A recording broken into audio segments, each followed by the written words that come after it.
Hello friend, welcome back on my channel mission sure success. आज हम लोग पढ़ने वाले हैं केबीसी नैनो का जो सामान्य ज्ञान का जो पुस्तक है, उसमें हम लोग आज आधुनिक भारत को पढ़ने वाले हैं। आधुनिक भारत में हम लोग आज यूरोपीय कंपनियों का भारत में आगमन पढ़ेंगे, जो कि आधुनिक भारत का पहला टॉपिक है। तो ये हमारा पार्ट 1 है। आप लोग को ये वीडियो अगर अच्छा लगा हो, प्लीज़ हमारे चैनल को आप लोग सब्सक्राइब कर लें ऐसे ही महत्वपूर्ण वीडियो पाने के लिए। तो चलिए शुरू करते हैं बिना किसी देरी के। तो देखिए, ये है आधुनिक भारत। आधुनिक भारत में पहले आए थे पुर्तगालियों ने, भारत में पहले आया था, जो कि 1498 में आए थे, जो कि पहले आए थे वास्को डी गामा आए थे। तो इससे पहले आप लोग को एक महत्वपूर्ण चार्ट मैं आप लोग को दिखाने वाला हूँ, जिससे आप लोग के दिमाग में कन्फ्यूजन ना हो पाए कि कौन से कंपनी भारत में कब कब आए थे। तो देखिए, ये है क्रम वाइज यहाँ पे दिया हुआ है इस पुस्तक में। तो आप लोग ये पुस्तक ज़रूर परचेज कर लें। देखिए, पहले भारत में आए थे पुर्तगाली ईस्ट इंडिया कंपनी, जो कि 1498 ईस्वी में आए थे। और इन्होंने अपनी पहली फैक्ट्री कहाँ पे लगाई थी? तो इन लोगों ने अपनी पहली फैक्ट्री कोचीन में लगाई थी, जो कि 1503 ईस्वी में लगाया गया था। अब हम लोग दूसरे नंबर पे देखते हैं अंग्रेजी ईस्ट इंडिया कंपनी। 1600 ईस्वी में भारत आया था और इन्होंने सूरत में अपनी पहली फैक्ट्री स्थापना किया था। तीसरे नंबर पे आए थे डच ईस्ट इंडिया कंपनी, जो कि 1602 में आए थे और इन्होंने अपनी पहली फैक्ट्री मसूलीपट्टनम में लगाई थी। और चौथे नंबर पे आए थे डेनिश ईस्ट इंडिया कंपनी, जो कि 1616 में आए थे और इनकी पहली फैक्ट्री था कहाँ पे लगाए थे? तो ट्रिकोमार में लगाए थे 1620 ईस्वी में। पाँचवें नंबर पे आए थे फ्रांसीसी ईस्ट इंडिया कंपनी, जो कि 1664 में आए थे और इन लोगों ने अपनी पहली फैक्ट्री सूरत में लगाई थी 1668 ईस्वी में। और छठे नंबर पे जो कि आखिरी था स्वादिष्ट ईस्ट इंडिया कंपनी, जो कि 1731 में आए थे और इन लोगों ने अपना केंद्र चीन में बनाया था। तो आप लोग ऐसे देख सकते हैं, ऐसे आप लोगों को क्रम वाइज दिमाग में छप गया होगा कि कौन कौन से कंपनी भारत में, कौन कौन देश थे जो कि पहले आए थे भारत में। अब हम लोग पहले शुरू करते हैं पुर्तगाल के बारे में। तो चलिए शुरू करते हैं। पुर्तगाल को देखते हैं अच्छे तरीके से। आप लोगों को मैं मैप वाइज पढ़ाऊँगा, पूरा आप लोगों को मैप भी मैं आप लोगों को दिखाऊँगा। तो चलिए पहले पुर्तगाल के बारे में देख लेते हैं। देखिए, पुर्तगाली थे जो कि भारत में सबसे पहले आए थे और भारत से सबसे बाद में भी इन लोगों ने ही गए थे। जो कि इन लोग आए थे 1498 में आए थे और 1961 में इन लोगों ने यहाँ से गए थे पुर्तगालियों ने। भारत 1947 में स्वतंत्र हुआ था, लेकिन गोवा पर पुर्तगालियों का ही राज था। तो 1961 में यहाँ से पुर्तगाली लोग चले गए थे और गोवा भारत का एक हिस्सा बन गया था। तो आप लोग समझ पा रहे होंगे। अब हम लोग देखते हैं कि पुर्तगाली में कौन पहले आए थे। तो देखिए, पुर्तगाली में पहले वास्को डी गामा आए थे, जो कि अफ्रीका के उत्तम आशा आंतरिक केप ऑफ गुड होप के होते हुए समुद्री मार्ग से 17 मई 1498 को भारत में पश्चिमी तट पर स्थित कालीकट बंदरगाह पर पहुंचकर भारत के लिए समुद्री मार्गों की खोज की थी।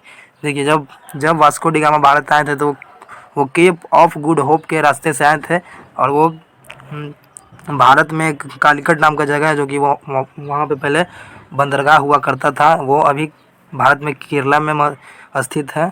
केरला भारत का एक राज्य है और केरल में वो लोग वहाँ पे आए थे। तो उनका स्वागत केरल के कालीकट के तत्कालीन शासक जमुर्रीन ने उनका स्वागत किया था, लेकिन परंतु अरबों ने उनका विरोध किया था।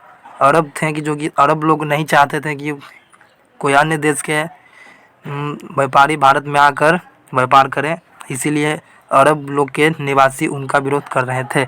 देखिए, वास्को डी गामा काली मिर्च के व्यापार के लिए भारत में आए थे और काली मिर्च से जब आए थे तो वो नाव से आए थे और जब यहाँ से मसाले को भर के अपने देश ले गए पुर्तगाल, तो वहाँ पे जब मसालों को बेचा गया तो 60 से 64 गुना अधिक मुनाफा कमाए थे वास्को डी गामा, जिससे कि जो भी पुर्तगाल के अन्य व्यापारी थे उनको भी प्रोत्साहन मिला कि हम लोग को भी भारत जाना चाहिए, जिससे कि तो ऐसे ही अब पूरा भारत में पुर्तगालियों का शासन शुरू होना प्रारंभ हो चुका था। पुर्तगाली देखिए, फिर जब यहाँ से 1498 में यहाँ से चला गया वास्को डी गामा, उसके बाद पूर्ण वो भारत आया 1502 ईस्वी में आए थे। फिर वास्को डी गामा भारत पूर्ण आया और 1503 ईस्वी में कोचीन में अपनी पहली फैक्ट्री स्थापना की। तो ये सवाल पूछा जा सकता है आप लोगों के पेपर में कि पहला फैक्ट्री पुर्तगालियों द्वारा कहाँ पे शुरू किया गया था, तो कोचीन में शुरू किया गया था। और कब किया गया था, तो 1503 ईस्वी में किया गया था शुरू, मतलब स्थापना किया गया था। और जैसे कि यहाँ पे जब पुर्तगाली का जब बसेरा बन गया था, तो यहाँ पे पुर्तगाल देश से एक वायसराय बनाकर भेज दिया गया था। फ्रांसिस्को द अल्मीडा को भारत में वायसराय बनाकर भेजा गया था 1505 ईस्वी में। तो ये पॉइंट भी आप याद रखिएगा। 1505 ईस्वी में फ्रांसिस्को द अल्मीडा पुर्तगाली वायसराय बनकर भारत आया। अल्मीडा ने कोचीन, अजानीवा, कीवा एवं बेसिन में किले का भी निर्माण कराया। तो अल्मीडा द्वारा बहुत महत्वपूर्ण किला का भी निर्माण कराया गया, इसको भी आप याद रखिएगा। अब हम लोग अगले पॉइंट की ओर बढ़ते हैं। अल्मीडा ने भारत के व्यापार पर पुर्तगाली नियंत्रण स्थापित करने के लिए समुद्र पर नियंत्रण की नीति अपनाई, जिसे ब्लू वाटर पॉलिसी कहा गया। देखिए, पुर्तगालियों लोग का जो नौसेना था, यानी नेवी का था, उनका जो सेना था वो काफ़ी मजबूत था, जो कि भारत के अगल बगल जितने भी एशियाई देश थे उनसे तुलना में काफ़ी उनका नौसेना काफ़ी मजबूत था, जिसके कारण वो भारत में अपना मतलब कि नौसेना को रखते थे। और यहाँ पे उनके लिए एक नीति शुरू की गई जिसका नाम था ब्लू वाटर पॉलिसी। तो ये सवाल आप लोग से पूछा जा सकता है कि ब्लू वाटर पॉलिसी किसके द्वारा शुरू किया गया था, तो अल्मीडा द्वारा शुरू किया गया था।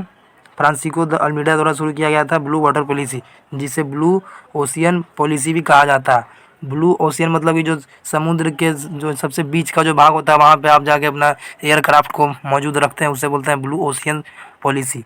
तो आप लोग को ये याद रखिएगा। हम लोग अगले पॉइंट को हम लोग देखते हैं। अल्मीडा ने मिस्र, तुर्की, गुजरात की संयुक्त शक्ति के खिलाफ संघर्ष किया। देखिए, जब अल्मीडा ने भारत में अपना कदम रखा तो वहाँ जो भारत के जितने भी मिस्र, तुर्की और जो भी यहाँ के राजा थे उनके खिलाफ उसको युद्ध करना पड़ा। और जो भी इनका प्रथम युद्ध था, जो कि चोल के विरुद्ध इसका पहला युद्ध था, जिसमें अल्मीडा को हार का सामना करना पड़ा और उसमें उसका पुत्र अल्मीडा मारा गया था।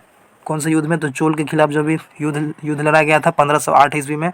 किंतु अगले ही वर्ष अल्मीडा ने तीनों को पराजित कर दिया और होर्मुज पर अधिकार कर लिया। तो यहीं तक शासन था फ्रांसिस्को द अल्मीडा। इसके बाद आया पुर्तगाल का वास्तविक संस्थापक कौन था? अल्फांसो द अल्ब्रुक को पुर्तगालियों ने भारत में 1509 में वायसराय बनाकर भेजा, जिसको भारत में वास्तविक संस्थापक माना जाता है, क्योंकि ये भारत में पुर्तगालियों की तरफ से बहुत सा काम करवाया था। तो मैं आप लोग को आगे बताने वाला हूँ, तो आप लोग जैसे देखिएगा। अब जब यहाँ से फ्रांसिस्को द अल्मीडा जब चला गया था, तो अब आया था अल्फांसो द अल्ब्रुक। हम लोग अगले पॉइंट को देखते हैं। अल्ब्रुक ने भारत में क्षेत्रीय विजय की नीति यानी समाजवादी नीति को आरंभ किया। अल्ब्रुक जो थे उनके जो भारत में जो विजयनगर के शासक कृष्णदेव से इनका मैत्रीपूर्ण संबंध था, यानी कि ये दोनों मित्र थे। और कृष्णदेव जो राज था वो अल्ब्रुक से घोड़ा खरीदा था, ये बात भी आप लोग याद रखिएगा। इसने पुर्तगाली क्षेत्रों में सती प्रथा पर पाबंदी लगा दिया था अल्ब्रुक ने।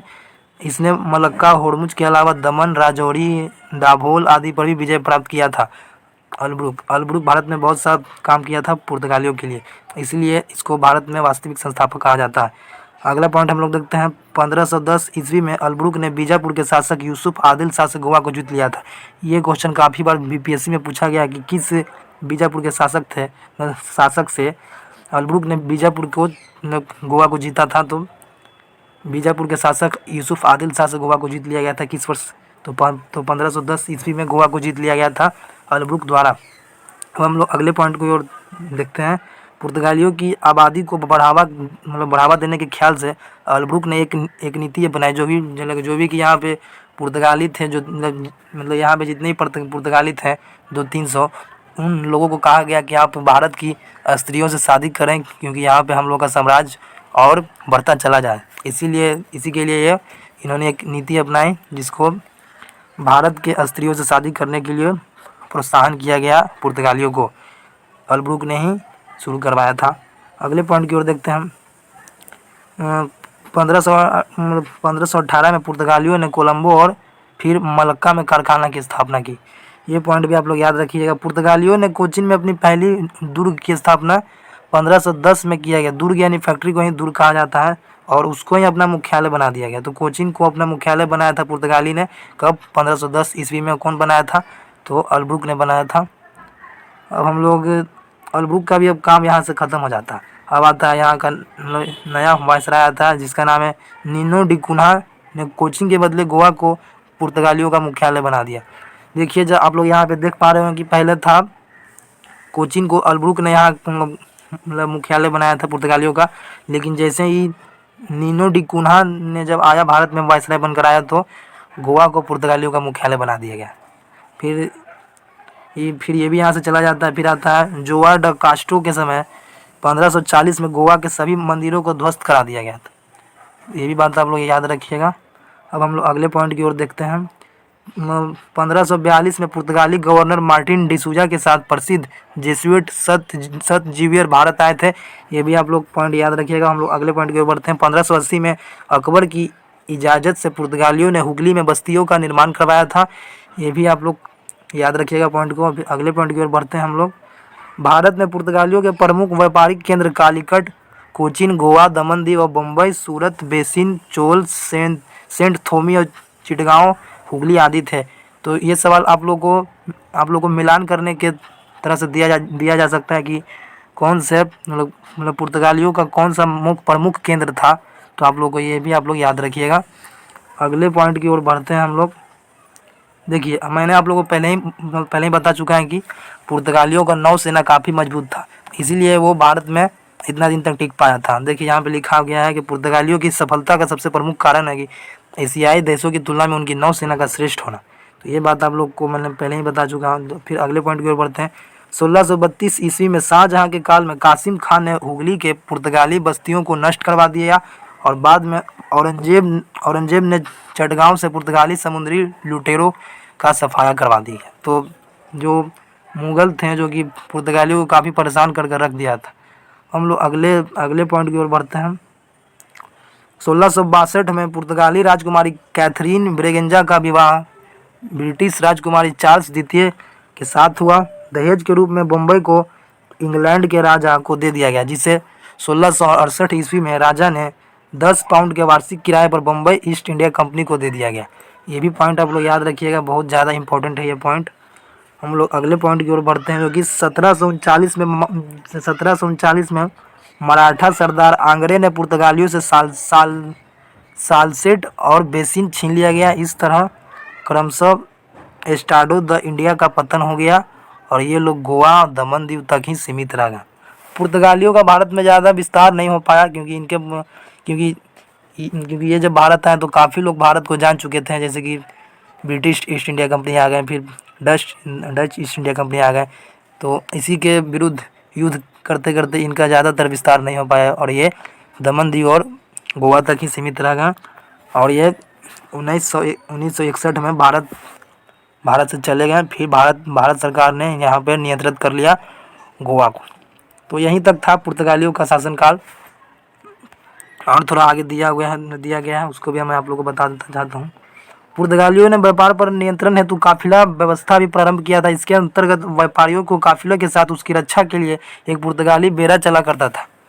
पुर्तगालियों ने कार्टेज आर्मेरा व्यवस्था भी चलाया था, जिसके तहत उनके अधिकार क्षेत्र में समुद्री व्यापार के लिए गोवा की सरकार से उस क्षेत्र में अपना जहाज लाने के लिए आज्ञा पत्र खरीदना पड़ता था, अन्यथा इनका जहाज जब्त कर लिया जाता था। ये पॉइंट आप लोग याद रखिएगा क्योंकि कार्टेज आर्मेरा व्यवस्था शुरू किया था किसने? पुर्तगालियों ने ही।